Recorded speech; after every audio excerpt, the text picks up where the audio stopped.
Dali mu kuzimba egudde. Abakozi ba Delta TV bali mu kutya oluvannyuma lwa mukama waabwe omugagga Ntake okutunda TV ye. Songate omusajja w'emyaka 27 afiridde mu kaduukulu ka poliisi. Tukwanirizako ku Newspark channel webale kujje kumirako mukwano nawo osinza okuba ntino olaba mawulire gaffe njagala okubuuza wa subscribing. Oyinza okubanga tonnakikola kubanga obadde oyitaayita n'olaba mawulire n'ogamba kansooke ndabe ku mawulire gano. Mukwano tukwaniriza naye esooka osubscribing ojja kuba tukoledde ddala bulungi. Towerabye okunyiga ne ka notification bell akadako kaba kakutegeeza buli lwe tuba tutaddeyo amawulire mangi ge tukuletedde olunaku olwaleero. Oyinza okubanga oli mu ggwanga lyattu Uganda oba wabweru w'eggwanga twagala okubuuzaako mu ngeri ey'enjawulo. Kagude Charles Oliota na Mutebi Darats katusuubire nti nawe oli bulungi. Amawulire gatandise nago agatali malungi ga Pastor Samuel Kakande bambye kanisa ye gy'abadde ali mu kuzimba egudde. Amawulire gatufuna no ku Newspark channel gatukyayongera okuba nti no tunoonyerezaako galaga nti ekkanisa eno egudde era nereka abantu ab'enjawulo nga bafunye ebisago nga kigambibwa nti mwandiba nga mulimu n'abamu kwabo abafudde. Ekkanisa ya Pastor Samuel Kakande abadde ali mu kugizimba wali eri ku 2 nga kino kisangibwa Mulago era nga munnange amawulire esimalungi tujja kubanga tukutegeeza ebisingako awo wekumire ku Newspark channel. Mu mawulire amalala agatali malungi omusajja omulala afiridde mu kaduukulu ka poliisi. Omusajja afudde aweza emyaka 27 era ono yali yakwatibwa naggalibwa ng'ono yali avunaanwa olw'okuba nti no yali abbye embizi eziwerera ddala 4. Embizi zino 4 ze yali abbye munnange ze zaamutwaza mu kkomera era n'abanga asibwa. Ekkomera liri mu Bushenyi district mu Western Uganda. Kakati nono awezezza omuwendo gw'abantu abana. Abantu abana bano nabo abafiiridde mu kaduukulu era nga kino tekinayisaawo na bbanga ddene.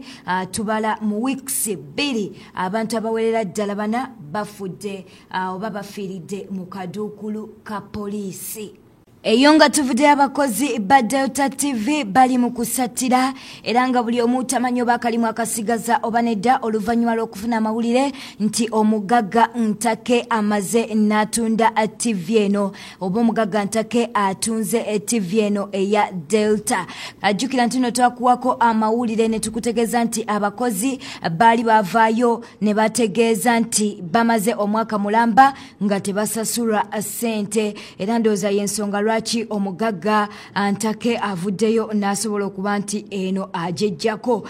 Ensonda zaffe mukwana ezesigika zitulaze nti omugagga Ntake yasazeewo okwejjako TV eno oluvannyuma lw'okuba nti asaasaanya kingi ate nga kyayingiza kyekitono. Ekyo nno munnange ekirese abakozi bangi nga basattira era nga beeraliikirira olw'ensonga nti tebamanyi oba akalimu bakasigaza oba nedda. Ate n'ekirala ekyokuba nti no bano bamaze akabanga nga tebasasulwa tebamanyi oba akasente kaabwe kanaabasasulwa ke baakolera.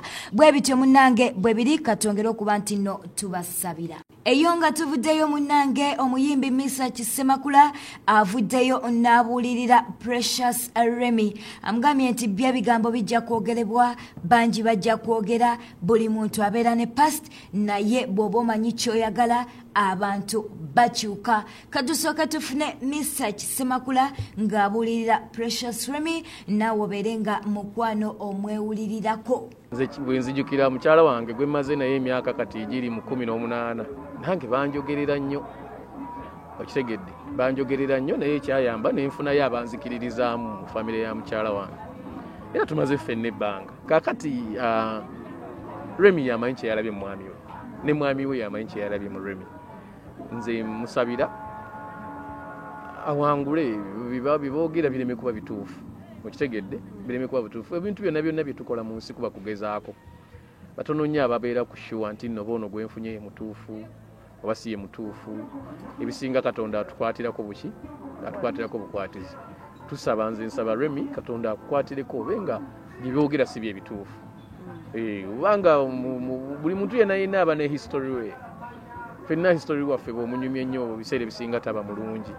Fenna history waffe si mulungi naye omuntu atuuka n'atereera okitegedde ate oba omuntu ne malaya beetunda ku kkubo naye alinayo gwayagala gwagamba nti ono gwe njagala ku mutima gwange okitegedde. So nze nsaba kuba already mwali yakiyingiddemu yakoze move, tusabe Katonda kiwakinge out kyekyokka.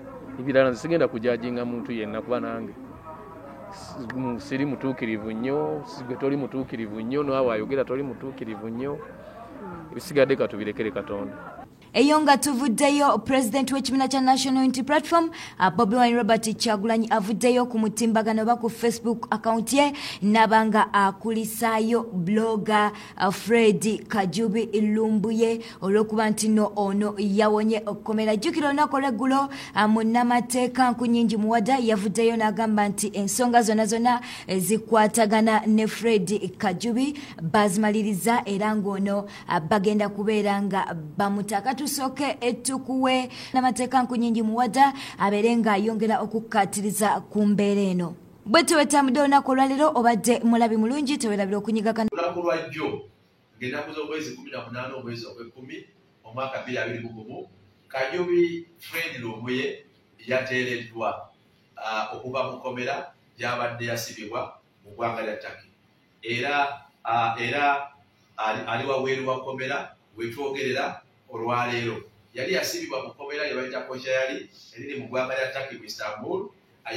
Yateereddwa olunaku lwa jjo era njagala obbakakasa nti nze kennyini nga minisita w'ekisikiriza w'amawanga amalala njogeddeko naye ng'akyali mugumu, akyali mulwevu, nga mulamu, era mwe bannayuganda mwenna wano mu Uganda ne mu nsi zonna Kajubi Fred Lumbuye abeebazizza okuyimirirawo ne mulwanirira obwenkanya n'eddembe lye. Oba oliawo bwe twogera kati ng'ali wabweru kivudde mu maanyi ebirowoozo na buli omu yenna alina kyakoze. Twebaza bannayuganda era abeebazizza nnyo okuyimirira wamu naye. Twebaza balooya baffe abataki abakulembeddwa Lawyer Adnan Said n'abalala omulimu gwe bakoze ogw'etteeno era gwe bongera mu maaso okukola. Tulowooza nti gavumenti ya Turkey etukoze bulungi nnyo okuba nti evuddeyo era yavaayo neewa Lumbuye omwaganyi ogw'okwewozaako ne batamukulukusa kumuzza wano. Oba oliawo kyetulowooza nti kyandibadde kimuviirako obutali bwenkanya era kyandibadde kitweraliikiriza nnyo era nga kimweraliikiriza nnyo ne bamuwa omwaganyi okwewozaako. Oba oliawo oguvuddemu okubanga essaawa eno Lumbuye Kajubi Fred ateereddwa ali wabweru. Bwe tewetambudde olunaku olwaleero obadde mulabi mulungi tewerabira okunyiga ka notification bell bajja kuba nga bakutegeeza buli lwe tunaba tutaddeyo amawulire. Kaba nno kadde mukwano wewali subscribe wewali n'akadaako okakoonako ng'omaze okusubscribe nga wona wosinza okuba nti n'olaba amawulire gaffe tukwebaza addiya naye kalayiki katukolera ddala bulungi ka comment ate gwatanaba kuba nti osubscribinga mukwano kikole. Beera bulungi weeraba weekumira ku Newspark channel yokka ekuleetera amawulire agakakasiddwa.